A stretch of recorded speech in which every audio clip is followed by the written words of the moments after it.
Everyone, hey, Nate here with Outside Cleaners. I'm on Cape Cod, Massachusetts, where basically I clean cedar for a living. Because I'm around cedar so much, I've seen a lot of things related to carpenter bees and carpenter bee damage. This video is basically how to make a dirt cheap carpenter bee trap, and they really do work. So, long story short, this is what I'm trying to make, all right? I'm gonna use a plastic water bottle and a block of wood, which is off of a pallet. I drew a diagram. All I'm gonna do is I'm gonna drill a hole like this and then another hole like this. They're both about 1/2 inch diameter. The holes intersect in the middle of the block here.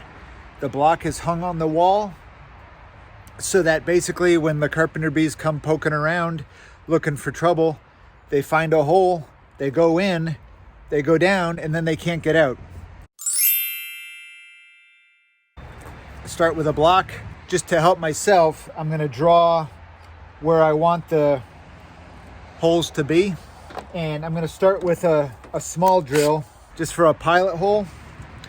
So where this line goes into the bottom, I'm going to drill a hole right in the middle of this, and I'm going to go up to this point here. And I'm going to do that. I'm going to preset my drill. That's good enough. But that way when the drill bottoms out, it doesn't poke through the top. We don't want that. All right, so I'm going to drill in the middle all the way up.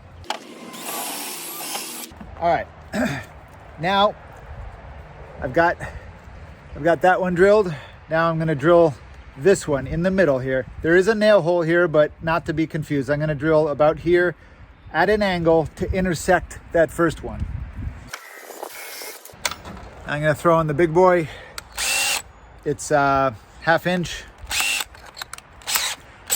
And I'm going to enlarge what I've already drilled. I got to be careful here to not go all the way through.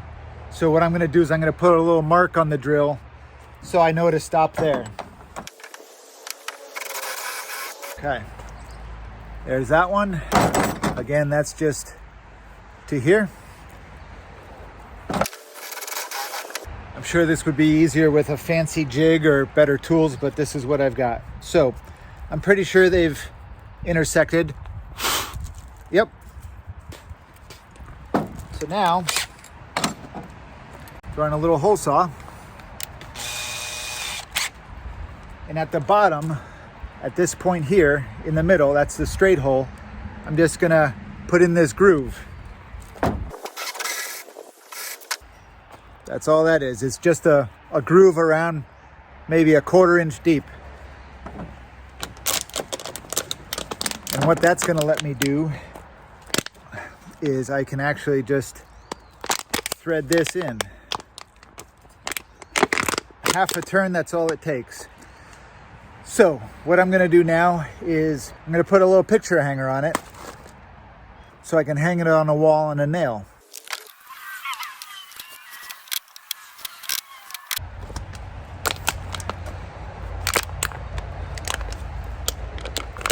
Okay, so that's what we've ended up with. I can hang it on the wall on that.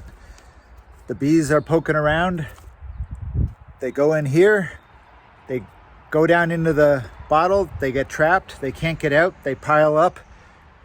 Problem solved. In my mind, it's better than, spraying pesticides. I've seen an old guy walking around in his tighty whities with a badminton racket trying to hit these bees out of the air. Come on, just set this up anywhere where the bees are active and let the trap do its thing. It does work. Hope that helps somebody. Obviously, it's probably going to blow off if there's a huge windstorm or a hurricane or something, so I'll keep an eye on it. But the point is, it's not a permanent installation, and all it takes is one little tack or nail on the siding to hold this thing in place. It's not heavy at all. Oh, I almost forgot. Here's a pro tip. If you put a little sawdust or pieces of wood in the water bottle, that seems to draw them in even better. Good luck.